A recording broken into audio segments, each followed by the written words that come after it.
प्रयागराज महाकुंभ में हुई भगदड़ का मामला थमने का नाम नहीं ले रहा है। नमस्कार, मैं शिवांगी चौधरी, आप देख रहे हैं हिंदुस्तान तहलका न्यूज।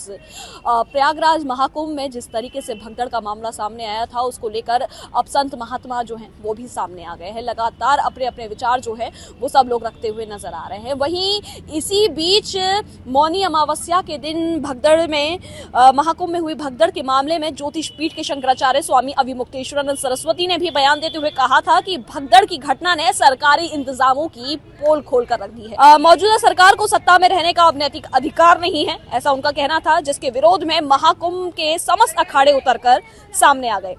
इस कड़ी में श्री कृष्ण जन्मभूमि केस के पक्षकार दिनेश फलहारी ने अपने खून से मुख्यमंत्री योगी आदित्यनाथ के लिए पत्र लिखा है।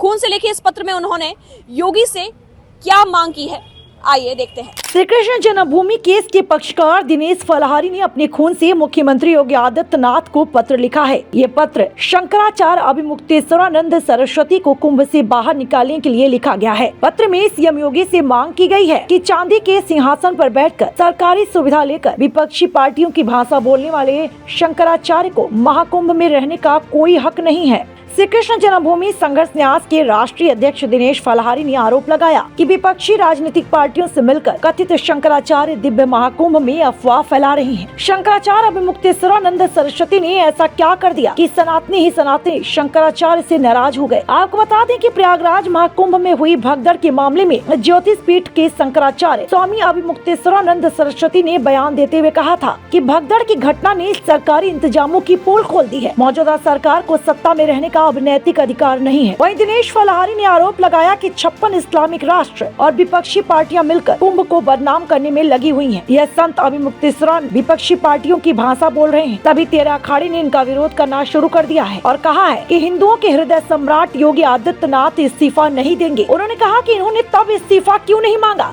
जब राम भक्तों पर गोलियां चलाई गई थी। हिंदुओं के आराध्य भगवान श्री राम को काल्पनिक बताया गया। कुंभ में शंकराचार्य अविमुक्तेश्वरानंद सरस्वती इन दिनों सभी सनातनियों की रडार पर हैं। मैं दिनेश फलहारी हूँ और श्री कृष्ण जन्मभूमि संघर्ष न्यास का राष्ट्रीय अध्यक्ष हूँ।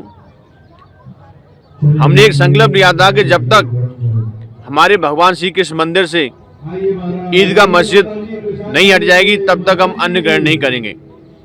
तो कई बार सोच चुके हैं हमको अन्न छोड़े, आज भी हम फरार पर ही हैं। और मैंने आज माननीय मुख्यमंत्री योगी जी को अपने खून से पत्र लिखा है और हमने मांग की है कि जो कथित शंकराचार्य अविमुक्तानंद जी उनको कुंभ से बाहर कर दिया जाए। ये तीर्थयात्रियों में तरह तरह की अफवाह फैला रहे हैं। ऐसे लोग विपक्षी पार्टियों से मिलकर सनातन धर्म के विरोध में प्रचार कर रहे हैं। इस कुंभ को बदनाम करने के लिए 56 इस्लामिक राष्ट्र लगे हुए हैं। दर्जनों विपक्षी पार्टियां इस कुंभ को बदनाम करने के लिए लगी हुई हैं। मेरा मुख्यमंत्री जी आपसे हाथ जोड़कर विनती है, ऐसे संत की इस कुंभ क्षेत्र में जरूरत नहीं है। इन लोगों का काम केवल इतना है कि कैसे भी योगी जी की बदनामी करें। कुंभ में ये लोग कमियां ढूंढ रहे हैं, किस प्रकार योगी जी को बदनाम किया जाए। ऐसे लोग विपक्षी पार्टियों से मिलकर एक राजनीतिक षड्यंत्र कर रहे हैं। इस्तीफा मांगने का अधिकार राष्ट्रीय पार्टियों को, विपक्षी पार्टियों को तो है, लेकिन किसी संत को नहीं है। ये राजनीतिक संत हैं। इन लोगों ने सरकारी सुविधाएं ली हैं, चांदी के सिंहासन में बैठे हैं, नौकर चाकर सुरक्षा सरकारी ली है, उसके बावजूद भी सरकार की बुराई करते हैं। सभी 13 अखाड़ों ने ऐसे संत का विरोध किया है।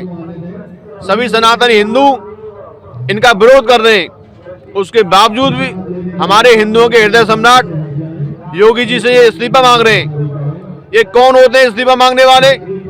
क्या आप किसी राजनीतिक पार्टी के मुखिया हैं या किसी विपक्षी पार्टी के सारे भाई आप काम कर रहे हैं? ऐसे लोगों की कुंभ क्षेत्र में कोई जरूरत नहीं है। अतः योगी जी आप ऐसे लोगों को कुंभ से बाहर करें और अंतर्राष्ट्रीय षड्यंत्र से बचें।